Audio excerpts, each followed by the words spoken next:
Хал унаббиукум би хайрин мин заликум дейді. Сосын айт оларға, ей пайғамбар, сендерге осы аты аталған жаңағы дүниеліктерден де жақсырақ нәрселер туралы хабар берейін ба дейді.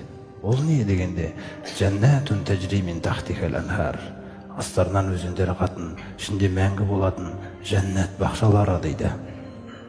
Ва азважу мутаххара, таптаза жұбайлары дейді. Ва ридуану миналла, ең кереметі Алладан болған разылық дейді. Ол деген сөз онда бітті деген сөз енді. Сен бақыттың көкесі ол. Сіз ба? Адам танымаған бақыттың көкесі ол. Алланың разылығы деген. Міне осылай біз ақырын ғана жәннат деп айтып қоямыз да, сосын көреміз дейді жүректеріңді. Сол үшін келесі аяттың соңында айтады, Аллаху басирун бил ғибад. Өстіп жәннат деп айтып қоямыз да, сосын кімге әсер етті бұл аят, кімге әсер етпеді? Алла Тағала құлдарын қарап біледі дейді. Қараңыз. Сосын бір құлдары жаңағы аяттан кейін әсерленіп былай дұғалары өзгере бастайды дейді. Олар қандай деген кезде Раббана деп бастайдылар. Раббымыз, иннана аманна, сөзсіз біз иман келтірдік мына айтқан нәрселеріңе. Уағфир лана зунубана, біздің күллі күнәларымызды кешіріп тасташы. Уақина азабан нар, бізді тозақтан сақташы деп. Осылай басталады екен ол. Сосын атып айтады, енді 5 қасиетті бойыңа бекітіп алсаң, сұрағаның берілді дейді. Қандай 5 қасиет ол? Ас-содиқин, жаңағы ас-собирина, бірінші сабырлы, төзімді болу керексің. Мен сені сынап тұрам. Сол сынаған кездерімде мен сені тек қана төзімді түрде табу керекпін.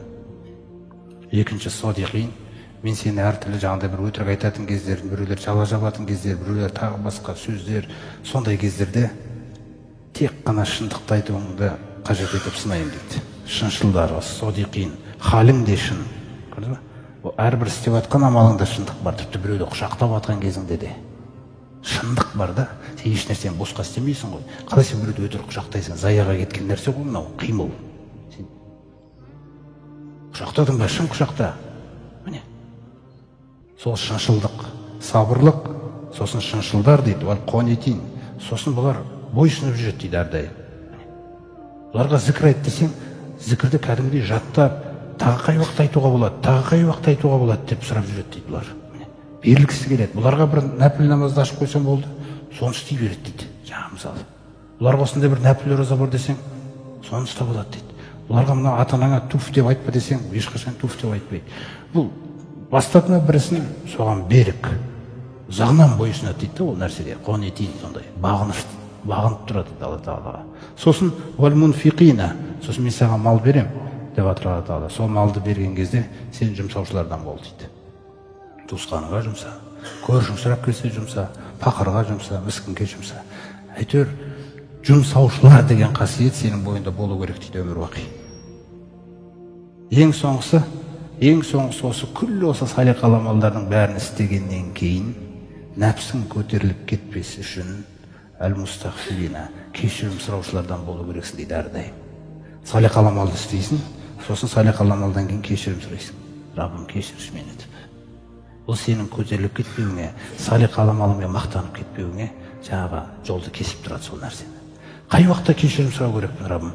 Қай уақытта кешірім сұрауды Алла Тағала жақсы көреді екен дегенде бұл аятта айтады, бил асхар, сәресі уақыттарында дейді. Сол кезде кім кешірім сұраса, ол енді шын кешірім сұрап жатыр дейді. Өйткені ол уақытта адам ұйықтайтын кез ол негізі. Сол уақытта да сәресіне ертең Рамазан айы келе тұр ғой енді. Соған дағдыланып, тәрбиеленіп, өзімізді соған дайындау керек болса, Құдай қаласа. Сол сәресі уақыттарында кешірім сұрайды дейді. Сол сәресі уақытында, оның үстін жаңағы